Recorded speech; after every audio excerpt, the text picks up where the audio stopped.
বস্তুখন এই টুলসটো কি হয় মানে আমাৰ নৰ্মেল যখন কম্পাস বস্তু যিখিনি বস্তু থাকে সেই গোটেইখিনি বস্তু টুলছত পোৱা যায়।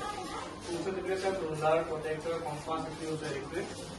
যে ৰুলাৰটো চিলেক্ট কৰি দেখিছে, ৰুলাৰৰ ওপৰৰ পৰা আহিছে, ডাইৰেক্টৰ ৰুলাৰ নিচিনা আহিছে। এই বোথ চাইড এৰ চিম্বলটো আছে যে এইটো দি ৰুলাৰৰ লেন্থটো ইনক্ৰিজ কৰিব দেখিছিলোঁ। আৰু যদি ৰুলাৰৰ পৰা লাইন ডাল টানিব লগা থাকে পেন সিলেক্ট কৰি পেলাই ইয়াৰ ওপৰত যিকোনো লেজাৰ এটা লাইন একে কৰা যায়। যেহেতু আপোনাৰ লাইন ডাল লৈছে মোক 100 সেন্টিমিটাৰ লাগে, কিন্তু আনি পেলাই 100 সেন্টিমিটাৰ ৰখাই দিব।